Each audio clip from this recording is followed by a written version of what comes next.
What is going on, guys? In today's video I will show you the top 5 best builds in Blade & Soul Neon. So in this guide I will give you a quick overview of each setup, then I will explain what are their strengths and weaknesses, then how do their key mechanics work, what gear and skill should you focus on, and much more. If you are looking for any of these builds on the website for their specific skill book, skills and items, then click my link in the description or the pinned comment.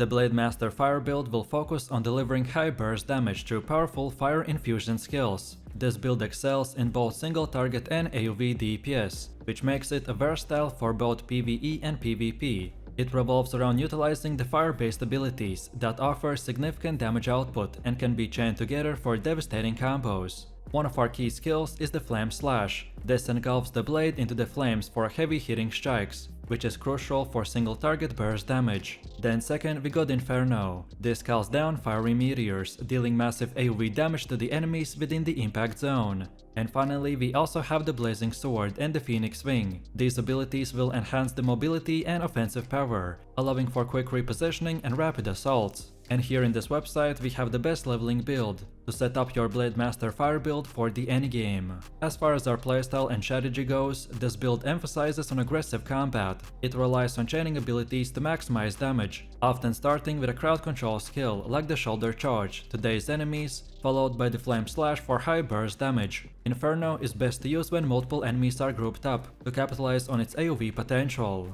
Also, efficient chi management is crucial, as fire-based abilities are resource intensive. Skills like the Flame Slash will help regenerating chi, ensuring sustained offensive pressure.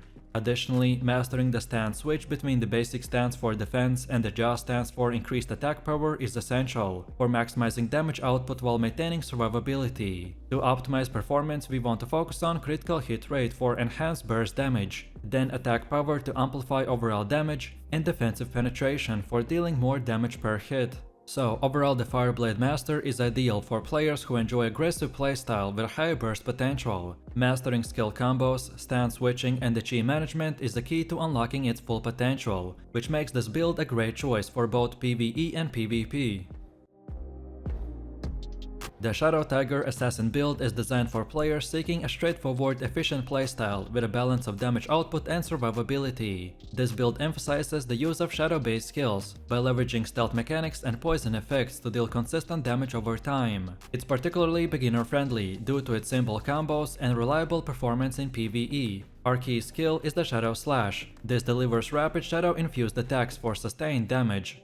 Then Hard Stab, which utilizes poison stacks applied by the other abilities to amplify damage and make it the main follow-up attack.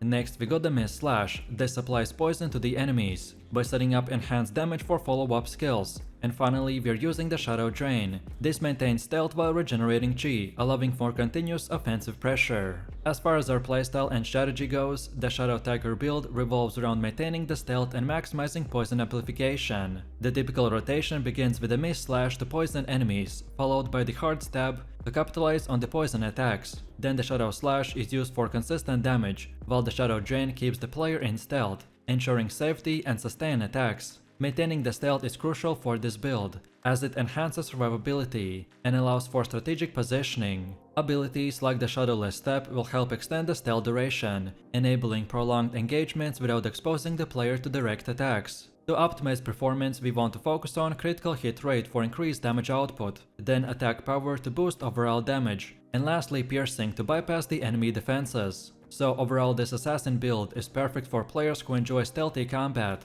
It offers moderate sustained DPS with a focus on poison management and stealth maintenance. Its straightforward playstyle makes it an excellent choice for beginners, while still being effective in advanced content.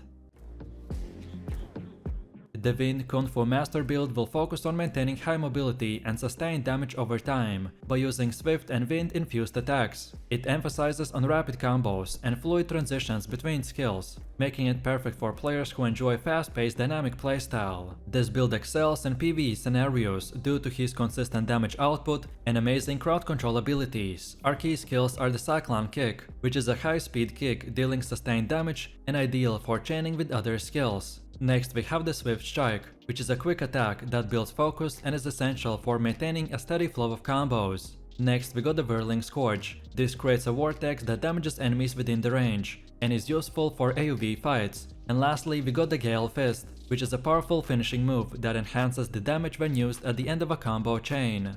As far as our playstyle and strategy goes, the Kung Fu Master will revolve around maintaining a constant pressure through rapid attacks and fluid movement. It requires precise timing to maximize damage output while avoiding enemy attacks. So we start by using the Swift Strike to build focus, then follow that up with the Cyclone Kick for sustained damage. The Whirling Scourge is effective for handling groups of enemies, while the Gale Fist will serve as a powerful finisher. Also, mobility is a core aspect of this build, so skills like the Flash Step will enable a quick repositioning, allowing players to dodge incoming attacks while maintaining offensive pressure. And lastly, efficient focus management is crucial, as most wind-based abilities will consume a lot of focus rapidly. To optimize performance, we want to focus on critical hit rate for maximum damage output, then attack power to enhance overall damage, and lastly, the focus recovery, to maintain the flow of abilities without interruption. Overall, the Wind Kung Fu Master build will offer a balanced playstyle with high mobility and sustained DPS. It's ideal for players who enjoy agile combat and fluid combos. Mastering skill rotations, focus management, and movement timing are key to maximize this build's potential, which makes it a powerful choice for PvE in the endgame content.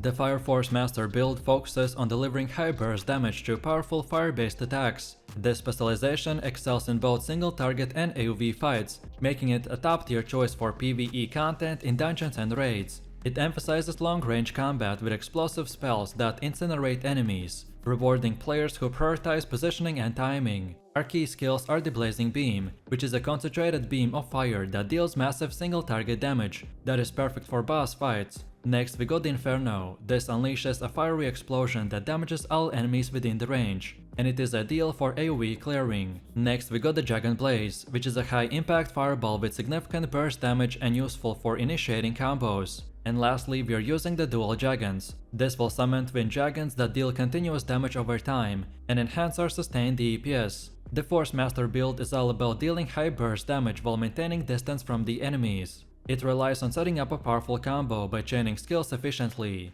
A common rotation will start with the Dragon Blaze to initiate the combat, then follow that up by the Blazing Beam for heavy burst damage. Inferno is then used when multiple enemies are clustered by maximizing AoV potential. And as I've been saying, positioning is crucial, as Force Masters have lower mobility and defenses, so utilizing Frost Armor will provide temporarily invulnerability, allowing for better repositioning when targeted. Efficient focus management is vital, since the fire-based spells will consume a lot of focus, and abilities like the Dual Dragons will help maintain a focus regeneration while dealing continuous damage. To optimize performance, we want to focus on critical hit rate to enhance the burst damage, then attack power for overall damage amplification, and focus recovery to sustain skill rotations. So overall, the Fire Force Master build is perfect for players who enjoy a long-range combat with explosive high damage spells. Mastering skill combos, positioning, and focus management are the key to maximizing damage output. Its powerful burst capabilities and the strong AoE attacks make it an amazing choice for PvE content.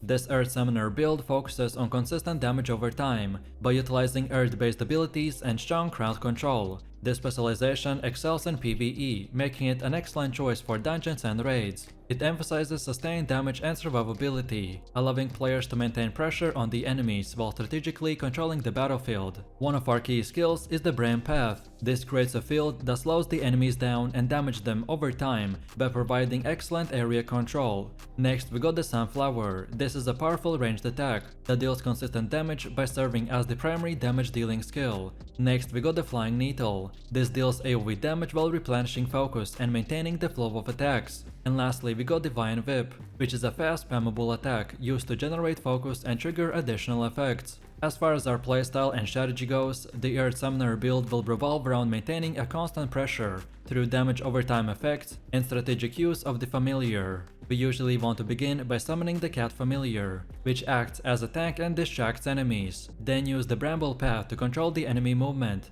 and follow that up with the Sunflower for sustained damage. Flying Needles will ensure consistent focus regeneration, while Divine Whip will keep the damage cycle flowing. Positioning is crucial for maximizing the effectiveness of the AoE abilities, so staying at mid-range will allow the summoner to maintain damage output while avoiding most of the enemy attacks. To optimize performance, we want to focus on critical hit rate for consistent high damage output, then attack power to enhance overall damage, and lastly, focus recovery to sustain skill rotations without interruptions. So overall, the Earthshatter build will provide a balanced playstyle, with a high survivability and constant DPS. It's perfect for players who enjoy strategic positioning, area control and sustained damage. Mastering familiar management and skill rotation is the key to maximize this build's potential. So, let me know what you think about these builds in the comments below. If you enjoyed this, then you definitely don't want to miss my previous top 3 best builds video, where I showed even more powerful builds. So click the screen now and I'll see you in the next one.